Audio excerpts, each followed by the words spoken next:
शांति। ओम शांति। बाबा बाबा ओम शांति। आज 15 नवंबर 2022 की मुरली है। बाबा कह रहे हैं, मीठे बच्चे, विकारों को दान देने के बाद भी याद में रहने का पुरुषार्थ जरूर करना है, क्योंकि याद से ही आत्मा पावन बनेगी। मतलब कि अगर हमने सिर्फ विकारों का दान दे दिया और ये सोचा कि हम तो अच्छे हो गए, लेकिन बाबा कहते हैं ऐसा नहीं है। सिर्फ दान देंगे और फिर याद में नहीं आएंगे, बाबा को याद नहीं करेंगे, तो बार बार विचार विकारों की तरफ ही जाएगा कि मैंने ये विकार छोड़ा है तो बहुत बड़ा काम किया है। कहीं फिर से कभी कभी मन करने लगेगा कि वही करने का। इसलिए बाबा कहते हैं छोड़ दिया मतलब समाप्त। अब आगे बाबा की याद में रहना है तो आत्मा पावन बनेगी। बाबा प्रश्न पूछ रहे हैं कि तख्त नशीन बनने व रुद्रमाला में पिरोने की विधि क्या है। बाबा की रुद्रमाला में मोती बनकर पिरोए जाने के लिए क्या करना होगा? उत्तर बतलाते हैं बाबा कि बाबा समान दुख हरता सुख करता बनो। सभी पर ज्ञान जल के छींटे डाल शीतल बनाने की सेवा करो। किसी को भी दुख देने की बातें छोड़ दो। कोई भी विकर्म नहीं करो। अच्छे शिष्टाचार धारण करो। अपना समय बाबा की याद में सफल करो तो बाबा के दिल तख्त नशीन बन रुद्रमाला में पिरोए जाएंगे। अगर कोई अपना समय बर्बाद करता है तो मुफ्त में अपना पद भ्रष्ट करता है। झूठ बोलना, भूल करके छिपाना, किसी के दिल को दुखाना, ये सब पाप है जिसकी 100 गुना सजा मिलेगी। तो बाबा हम ब्राह्मण आत्माओं के लिए कहते हैं कि हमें भी बाबा समान दुख हरता सुख करता बनना है। अपने ज्ञान के जल से शीतलता दान प्रदान करनी है। जो भी आत्माएं अशांत हैं, दुखी हैं, उनको शांत करना है और कोई भी गलत काम न हो इसका पूरा ध्यान रखना है। अब शिष्टाचार में रहना है ताकि बाबा हमारे भीतर से प्रत्यक्षता हो बाबा की। और अगर हम अपना समय बर्बाद कर रहे हैं मतलब हम खुद को बर्बाद कर रहे हैं, हम खुद का पद भ्रष्ट हो जा रहा है। हम रुद्रमाला से पिरोए हुए होने के बावजूद निकल सकते हैं अगर हमने कुछ गलत किया। गीत है, न वह हमसे जुदा होंगे। ओम शांति। यह है गोपिकाओं के गीत। कौन सी गोपिकाएं? यह है प्रजापिता ब्रह्मा मुख वंशावली। जो प्रजापिता ब्रह्मा की मुख से निकली हैं वो ही गोपिकाएं अपने शिव बाबा के लिए गीत गा रही हैं। फिर इनको कहा जाता है गोपी वल्लभ, अर्थात बाबा के गोपियां। बाकी वह सब कहानियां हैं। ये तो समझने की बात है कि बराबर जब तुम ईश्वर के बनते हो तो आसुरी विकारी संप्रदाय दुश्मन बनते हैं। हंस और बगुले इकट्ठे रह ना सकें। हंस थोड़े होते हैं, बगुले बहुत करोड़ों की अंदाज में हैं। तुमको गृहस्थ व्यवहार में रहते कमल फूल समान पवित्र रहना है। मतलब हम अगर ज्ञान धारण कर रहे हैं तो बाबा हमें हंस बना रहे हैं। बाकी जितने लोग हैं, जितनी भी भीड़ लगी हुई वो सब बगुलों की है, और ये हमें उन बगुलों के बीच हंस बनकर कमल फूल के समान कीचड़ में रहते हुए खुद को पवित्र रखना है। इसका गायन भी है, गृहस्थ व्यवहार में रहते पवित्र रहो। इसकी बहुत महिमा की जाएगी, बहुत तारीफ होगी, लेकिन पहले करना होगा। हाँ, विघ्न बहुत पड़े, आधा कल्प के पतित हैं, वह इतना जल्दी पावन नहीं बनते। ऐसा नहीं है कि हमने पवित्रता धारण करने का विचार मन में लाया और सारे विघ्न समाप्त हो जाएंगे, क्योंकि बीते कई जन्मों का हिसाब किताब है, लेखा जोखा है, तो वो तो हिसाब किताब चुकता करने आएंगे ही। हाँ, जब हम योग में ज्यादा से ज्यादा, योग कहने से डरना नहीं है, योग का मतलब है बाबा की याद में। जैसे हम इधर उधर की बातों को बार बार याद करते रहते हैं, किसी ने मुझे कुछ कहा था, ऐसा हुआ था, हमको ये करना था, यही सब जो हम लगे रहते हैं दिमाग में, वो सब छोड़कर सिर्फ बाबा को याद करते रहेंगे, तो ये फिर धीरे धीरे ये सारे विकर्म भी विनाश हो जाएंगे। विकार के लिए कितनी कश्मकश चलती है, जो दिन भर दिमाग में चलते रहता है। अबलाओं पर अत्याचार होते हैं, तब तो द्रौपदी ने पुकारा है। द्रौपदी एक नहीं है, अभी की सभी द्रौपदियां हैं। इस समय सब द्रौपदियां और दुशासन हैं। चीर उतारते हैं। ये है ही पतित विकारी दुनिया, और सतयुग को कहा जाता है निर्विकारी दुनिया।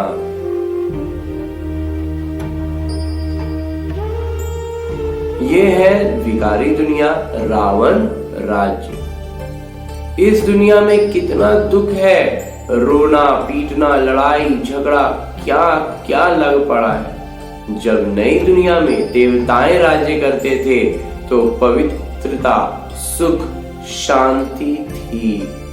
अशांति वाले कोई धर्म ही नहीं थे। अभी तो अशांति फैलाने वाले कितने धर्म हैं। तुम फिर सिद्ध कर बतलाते हो, सबसे पुराना दुश्मन है रावण, जिसने भारत को कौड़ी जैसा पतित बनाया है। बाबा बैठ कर्म अकर्म विकर्म की गति समझाते हैं। रावण राज्य में कोई कितना भी दान पुण्य करे, यज्ञ जप तप करे, तो भी नीचे तो उतरता ही है। जिसको दान करते हैं वो भी तो विकारी और पाप आत्मा है। विकर्म करते करते जब सिर पर बोझ बहुत पड़ जाता है, तुम्हारी आत्मा जो सतो प्रधान थी सो अब तमो प्रधान बन पड़ी है। ये सब बाबा समझाते हैं। कल्प पहले मुनाफिक, बाबा ही आकर कल्प कल्प हमको देवता बनाते हैं। सहज राजयोग और ज्ञान सुनाते हैं। अपने को आत्मा समझ बाबा को याद करो, ये तो सहज है ना। सब कहते हैं कि हे भगवान आइए, हम पतितों को आकर पावन बनाइए। जो पतित तो पतित पावन पिता ही ठहरे। तुम जानते हो बाबा हमको पावन बनाने का पुरुषार्थ कराते हैं। भल कोई 5 विकार दान में दे देते हैं, परंतु फिर योग भी लगाना है। सिर्फ दान देने से काम समाप्त नहीं होगा। जन्म जन्मांतर के जो सिर पर पाप है, जिससे तुम तमो प्रधान बने हो, वो योग के सिवाय कैसे भस्म होंगे। योग में तो याद में तो बाबा की याद में रहना ही रहना है।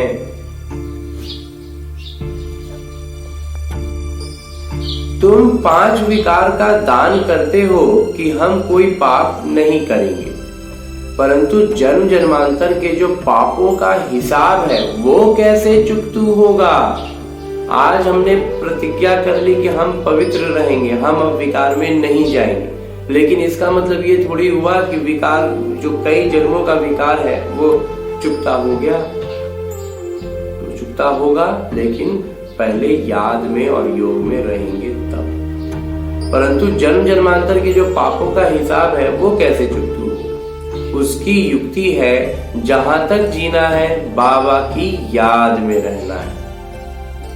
तो वो विघ्न के रूप में आते रहेंगे, लेकिन हम जितना ज्यादा बाबा की याद में रहेंगे वो विघ्न स्वतः ही समाप्त होते जाएंगे। इस याद से ही विकर्म विनाश होंगे। पतित आत्मा वहां जा नहीं सकती। उस निर्विकारी दुनिया में पतित आत्मा तो जा नहीं सकती। हर एक को अपना अपना किरदार और अपना अपना मर्तबा, अपना अपना पद पोस्ट मिला हुआ है। जैसे मनुष्य का मर्तबा वैसे आत्मा का भी मर्तबा।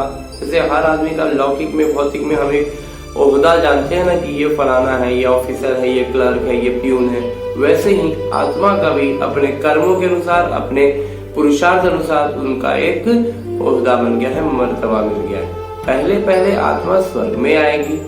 पहले क्रम में है, क्रम में सबसे ऊपर है लक्ष्मी नारायण। उनका सबसे बड़ा किरदार है। नाटक में देवी देवता धर्म की आत्माएं सबसे अच्छा किरदार निभाकर सबसे ज्यादा सुख भोगती हैं, क्योंकि 84 जन्म पूरे लेती हैं तो सबसे ज्यादा सुख मिलता है। फिर सतो रजो तमो में आती है, खाद पड़ती जाती है। अब जैसे जैसे जन्म लेते जाते हैं धीरे धीरे गंदगी आत्मा में विकार प्रभाव में आते जाता है। अब ये खाद निकले कैसे? अब ये जो खाद जम गया है, जो गंदगी आ गई है, वो कैसे निकलेगी? तो सोने को अग्नि में डालने से खाद निकलती है ना। तो फिर ये योग अग्नि है जिससे विकर्म विनाश होते हैं। जब हम बाबा की याद में रहते हैं, बाबा की योग में आते हैं, तो वो सारे विकार जलकर निकलने लगते हैं। ये कोई नहीं जानते कि योग अग्नि से विकर्म विनाश हो सकते हैं। बच्चे कहते हैं घड़ी घड़ी योग टूट पड़ता है। जब योग में बैठते हैं तो योग टूट जाता है। तो हम बाबा को भूल जाते हैं। ये माया के विघ्न हैं। ये वही विकार बाहर निकलने के समय फिर एक बार अपनी तरफ से प्रयास करते हैं कि हमें निकलना ना पड़े और हम मूर्छित हो जाते हैं। विघ्न न आए, जल्दी योग लग जाए तो जल्दी विनाश हो जाए, परंतु ऐसा होता नहीं। समय लगता है। जब तक योग लगाते रहो अंत में कर्मातीत अवस्था होगी। फिर दुनिया भी खत्म हो जाएगी। तुम श्रीमत से रावण पर जीत पाते हो। गीता, महाभारत, रामायण सब में भक्ति की सामग्री है। तुमने संगम पर जो कर्तव्य किया है उसका यादगार ये मंदिर आदि बनाते हैं। यादगार बनना द्वापर से शुरू होता है। पहले परम पिता परमात्मा शिव का यादगार बनता है, जो आकर पतितों को पावन बनाते हैं। देवताओं की महिमा गाई जाती है। लक्ष्मी नारायण का बड़ा मंदिर है।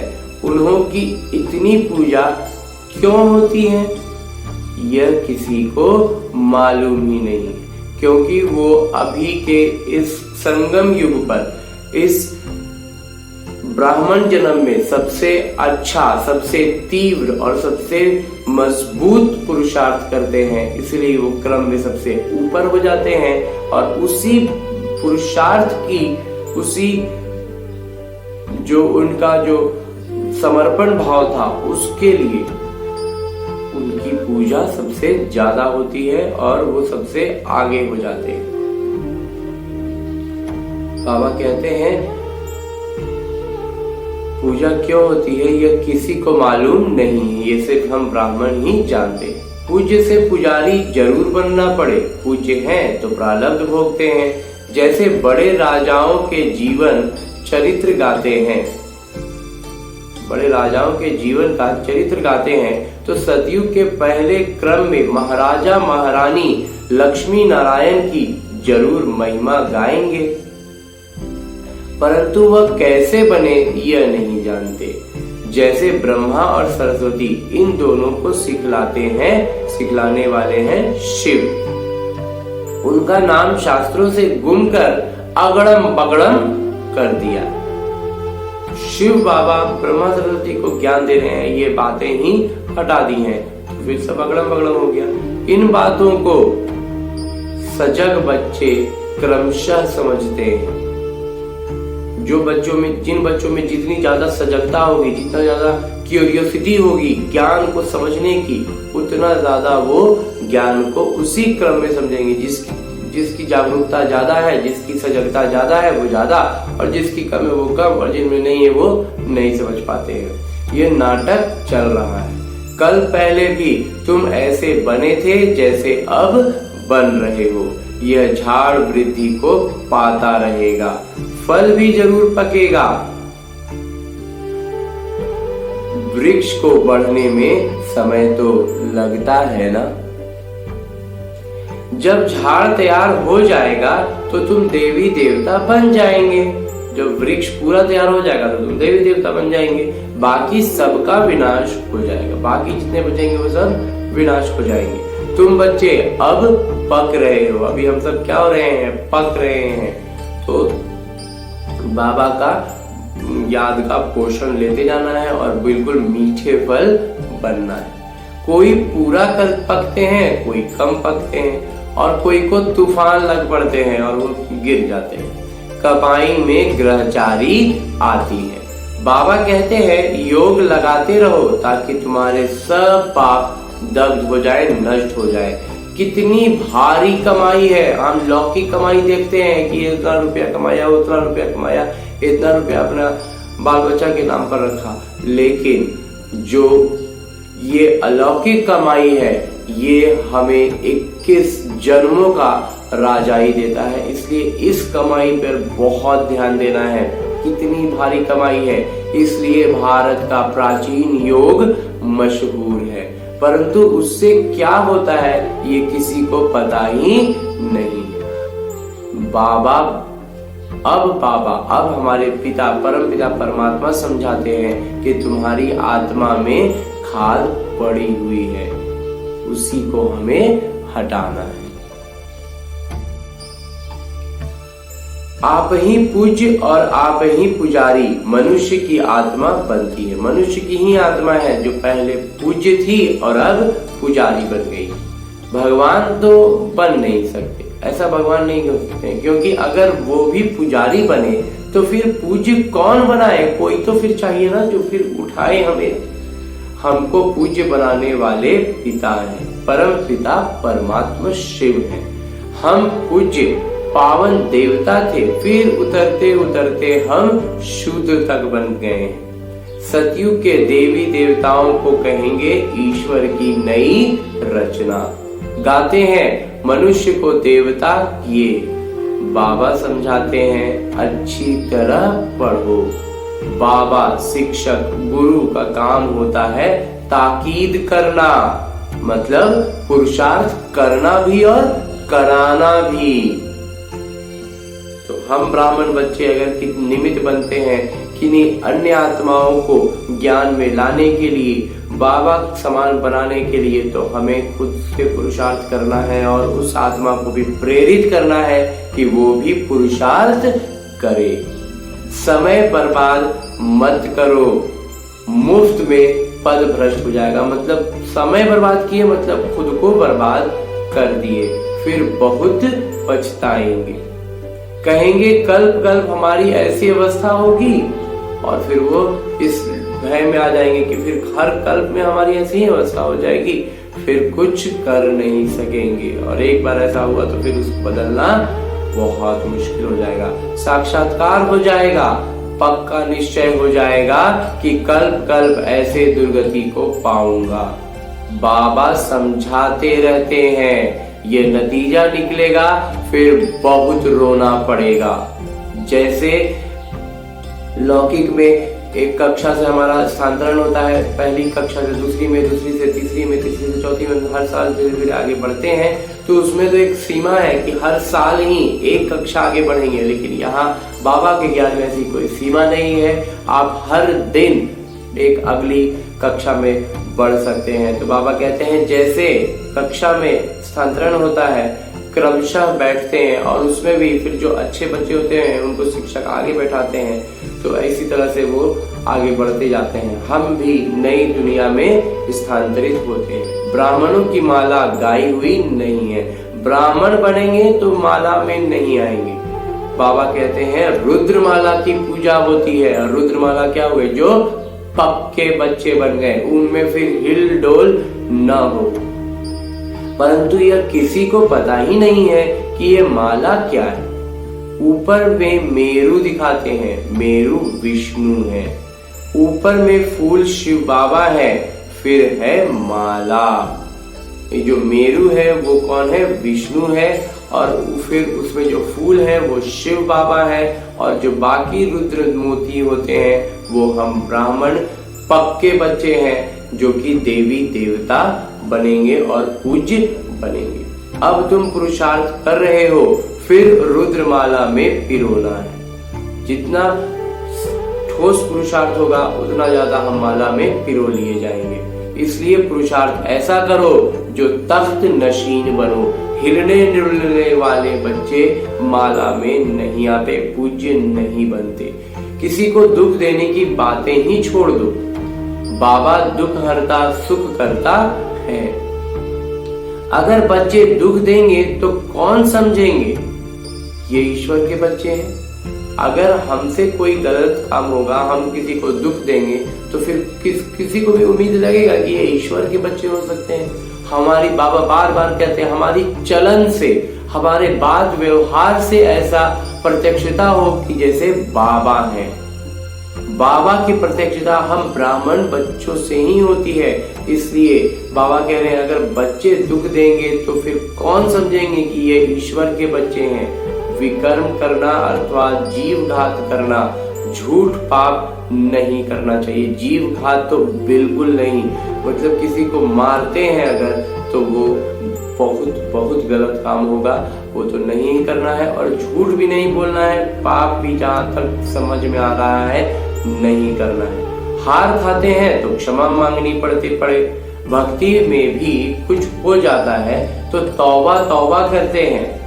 ये ज्ञान मार्ग है, इसमें किसी की दिल कभी नहीं दुखानी। ज्ञान का छींटा तो शीतल करने वाला है ना। ज्ञान का जो जल है वो तो शीतल करने वाला है। तो यहाँ तुम बच्चे आए हो पढ़ने के लिए, ज्ञान जल, शीतल जल धारण करने और फिर बिखेरने। पढ़ाई में शिष्टाचार अच्छे रखने होते हैं, ये भी पढ़ाई है। जैसे लौकिक स्कूल में जाते हैं, कक्षाओं में जाते हैं तो शिक्षक एक अनुशासन में रखते हैं ना, तो ऐसे ही इस ज्ञान में भी अनुशासन में रहना है और कुछ नहीं है। और जो बच्चे देखिए, जब अनुशासन में रहना होता है तो थोड़ा मुश्किल लगता है, लेकिन थोड़ा सा एक बार अपने बचपन के दिनों को याद कीजिए या आज भी स्कूल में जाकर देखिए, जो बच्चे अनुशासित हैं, जो बिल्कुल अच्छे से सारी बातें मान रहे हैं, वो दूर से ही अच्छे दिखने लगते हैं, उन पर हमें प्यार आने लगता है। तो बाबा कह रहे हैं कि ये भी तो पढ़ाई है, निराकार बाबा पढ़ा रहे हैं। तो ये तुम्हारे अंदर की सब बातें जानते हैं, और ये जो बाबा है, ये निराकारी बाबा, ये सब बातें जानते हैं। एक सेंटर से समाचार आया था कि एक बच्चे ने भूल की तो धर्मराज ने सटका लगाया। एक बच्चे ने कुछ गलत काम कर दिया तो धर्मराज जो है वो थोड़ा सा उनको खाली बताएं कि हम भी हैं। तो इस बाबा को मालूम ही नहीं था। अब ये बात ब्रह्मा बाबा को नहीं मालूम थी। तो ऐसे बहुत हैं जो विकार में जाते हैं फिर सच नहीं बताते, अपने को बचाने के लिए भूल छिपाते हैं, परंतु शिव बाबा से तो छिप नहीं सकते। तुमको पढ़ाने वाले शिव बाबा हैं, ये बात को ध्यान में रखना है कि ब्रह्मा बाबा से हम छुपाने की बात सोचते हैं, खुद को बचाने के लिए उनको नहीं बताएंगे, तो वो लौकिक है, वो सही में नहीं जानते हैं। लेकिन शिव बाबा तो अंतर्यामी है, वो सब जानते हैं, इसलिए उनसे नहीं छिपाना है। और इस बात को हमेशा स्मृति में रखना है कि हमें पढ़ाने वाले परम पिता परमात्मा शिव बाबा हैं, उनको भी भूल जाते हैं। ये तो कमबख्ती कहेंगे ना। यहाँ किसी का भी झूठ व सच छिप नहीं सकता, चाहे झूठ बोले या कुछ सच काम किए हो तो वो छिपेगा नहीं। ये बाबा कहते हैं ये ब्रह्मा बाबा कहते हैं कि मैं अंतर्यामी नहीं हूँ, लेकिन शिव बाबा तो अंतर्यामी है ना। शिव बाबा खुद कहते हैं मैं निराकार हूँ और मैं सब जानता हूँ। ये तो साकार में, ये जो ब्रह्मा बाबा ये ना साकार में है, लेकिन मैं पुनर्जन्म रहित हूँ। यह जन्म मरण में आने वाले तब तो इनको कहते हैं, ये तो पुनर्जन्म में आते हैं, तब तो इनको कहते हैं कि तुम अपने जन्मों को नहीं जानते। ये ब्रह्मा बाबा पुनर्जन्म में कई बार आते हैं तो वो अपने जन्मों को नहीं जानते हैं, लेकिन शिव बाबा उनको सुनाते हैं। जो भी सूर्यवंशी घराने के हैं उन सबको सुनाता हूँ। बहुत बच्चे छिपाते हैं, बाबा के आगे आते ही नहीं है। बाबा ने कहा इनसे मत छिपाओ। ब्रह्मा बाबा से भी कहते हैं कि मत छुपाओ, क्योंकि ब्रह्मा बाबा के तन में ही शिव बाबा है, तो ब्रह्मा बाबा को बताएंगे इनको सब कुछ सुनाओ तो माफ हो जाएगा।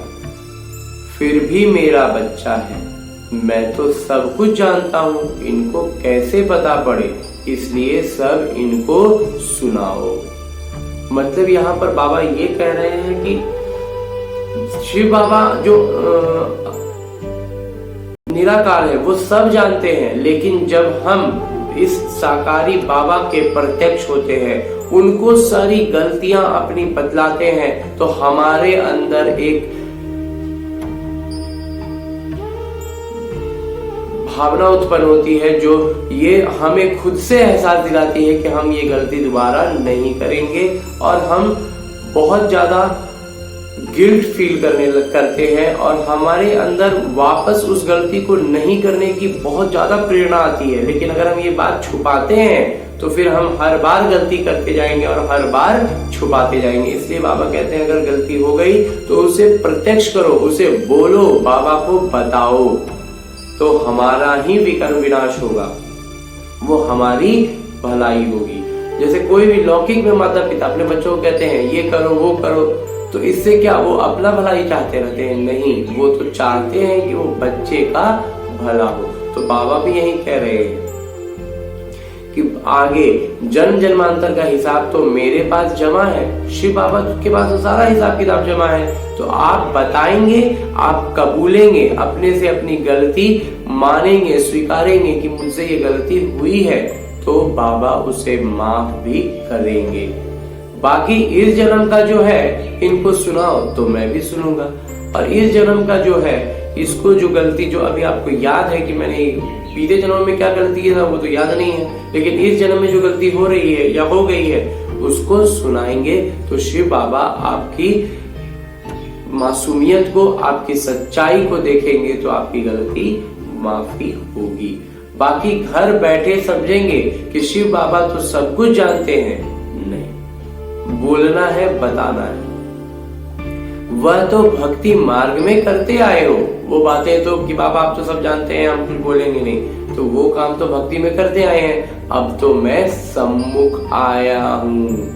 बहुत बड़ा सौभाग्य है कि परम पिता परमात्मा शिव बाबा हमारे प्रत्यक्ष हैं, हमारे बिल्कुल सम्मुख हैं, और तब हमसे इतनी मीठी मीठी, इतनी खुल के बातें कर रहे हैं, वो हमें सब कुछ बतला रहे हैं। कहते हैं अब तो मैं सम्मुख आया हूँ, तो बताना पड़े तब फिर सावधानी भी मिलेगी। एक बार बताएंगे तो बाबा फिर आगे कई युक्तियां, कई बातें बतलाएंगे। बाबा तो समझाएंगे कि काला मुंह नहीं करना, नहीं तो बहुत सजा खाएंगे। पिछाड़ी का समय बहुत नाजुक होता है, जैसे जैसे समय आगे बढ़ता जाएगा समय बहुत नाजुक होता जाएगा, बहुत सजाएं मिलती हैं। मिसाल भी तुम देखते सुनते रहते हो, आपको कई उदाहरण दिखने सुनने को मिलेंगे जब आप ज्ञान में चलेंगे। पाप कभी भी सर्जन से छुपाओ मत। ये शिव बाबा से कभी भी कोई भी गलती, कोई भी पाप जो पहले किए हो, ज्ञान में आने के पहले किए हो, वो भी बाबा को बतलाइए, माफ वही करेंगे। ये ब्रह्मा बाबा माफ नहीं करेंगे, लेकिन शिव बाबा को सब बताएंगे, अपनी मासूमियत को उभारेंगे, अपनी गलती स्वीकारेंगे तो शिव बाबा माफ करेंगे। इस समय पाप करने से तो 100 गुना हो जाएगा, और फालतू झूठ भी मत बोलो। जितना ज्यादा झूठ बोल देते हैं, कई बार हम खामखा में झूठ बोल देते हैं, वो सब भी झूठ नहीं बोलो, क्योंकि अभी जो पाप करेंगे उसका 100 गुना फिर सजा मिलेगा। बाबा सब बच्चों को सावधानी बता रहे हैं, वार्निंग देते हैं। कितनी बड़ी बेहद की पाठशाला है। तुम गुप्त वेश में बहुत काम कर सकते हो। हम जो गोपिकाएं हैं, जो हम ब्राह्मण आत्माएं हैं, वो बहुत काम कर सकते हैं गुप्त वेश में भी। समझाएंगे तो दिल में जरूर लगेगा कि बरोबर ये भी सरकार है, ये सर्वोच्च सरकार है, ये ज्ञान गुप्त है, ये ज्ञान का बहुत ज्यादा परंपरा नहीं चलती आई, इसलिए ये गुप्त है। बीज, वृक्ष और सृष्टि चक्र को जानना है। ये 4 युगों का चक्र है, उन्होंने फिर चरखा रख दिया है। तुम हो बीके पांडव सेना, तुम हो ब्रह्मा कुमार कुमारी पांडव सेना। ये कोर्ट ऑफ आर्म्स ले जाना चाहिए। जैसे वो जो आर्मी होती है वो अपने हथियार लेकर चलती है ना, वैसे ही आपको भी अपने ज्ञान के अस्त्र शस्त्र लेकर चलने हैं। चरखा चलाने से सत्यमेव जयते होगी क्या? बाबा पूछ रहे हैं कि चरखा चलाने से सत्यमेव जयते जो लिखते हैं वो होगी? नहीं, ये तो सृष्टि चक्र की बात है। तुमको डरना नहीं चाहिए। गुप्त वेश में तुम कहीं भी जा सकते हो।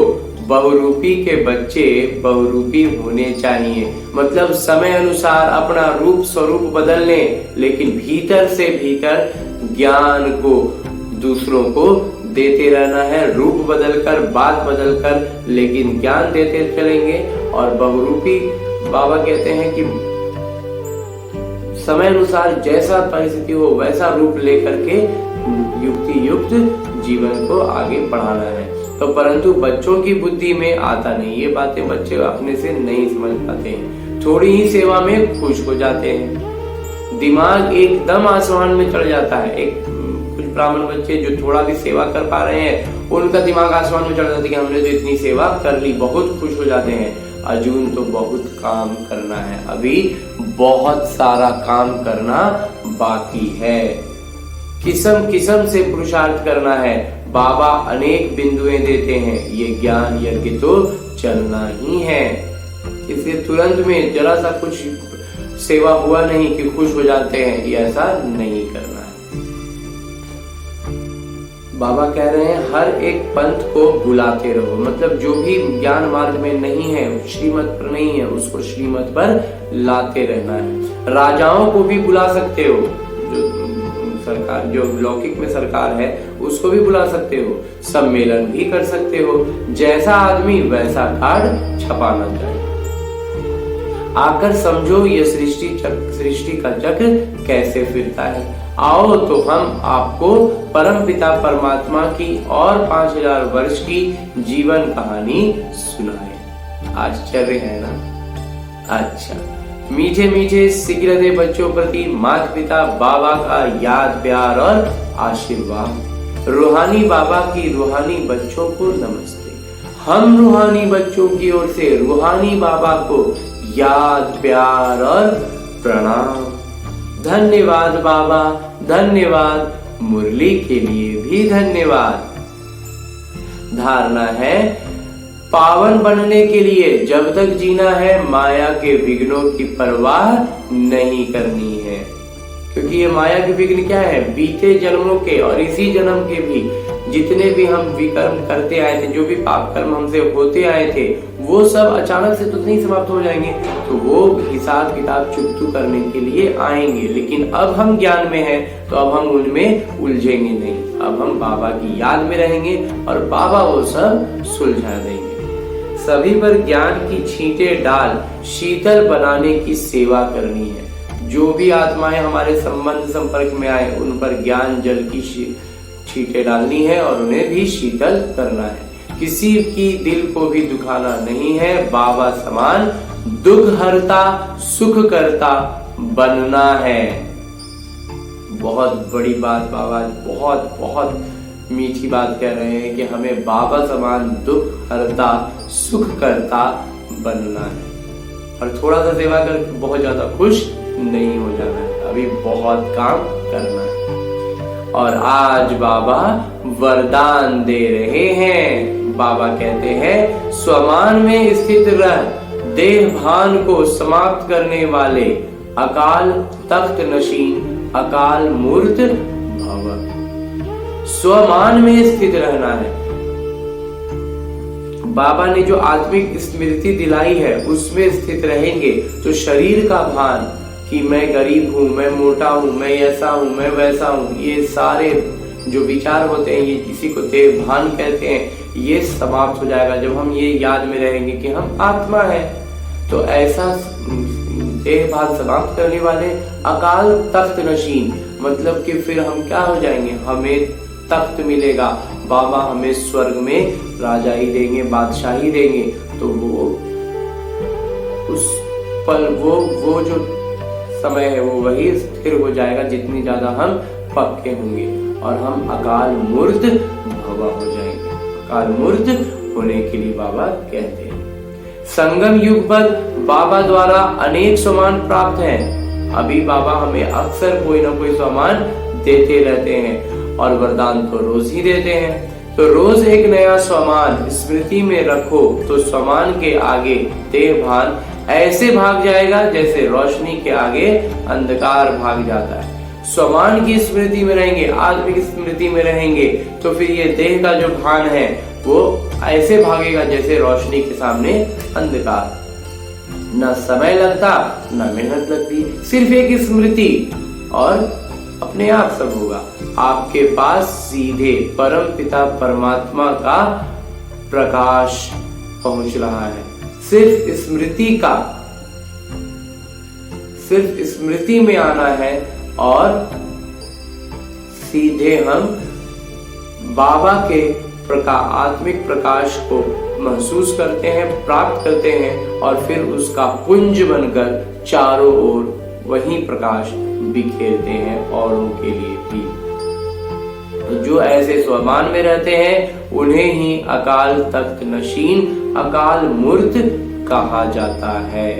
अकाल मूर्त तो मतलब हो गया कि जो समय अनुसार बदल नहीं रहे, वो एकदम अकाल हो गए, काल उन पर कोई फर्क नहीं डाल पा रहा है, तो वो अकाल मूर्त हो गए, मूर्त के समान स्थिर हो गए काल को लेकर। और ये उनको तख्त भी मिल गया, तो इसलिए वो अकाल तख्त नशीन भी हो गए और अकाल मूर्त भी हो गए। स्लोगन है, अपनी स्थिति ऊंची बनाओ तो परिस्थितियां छोटी हो जाएंगी। हम अपनी आत्मिक स्थिति में इतने ऊंचे उठ जाएंगे कि सारी परिस्थितियां फिर हमें नीची और छोटी नजर आएंगी। अच्छा, ओम शांति। ओम शांति। बाबा ओम शांति। ओम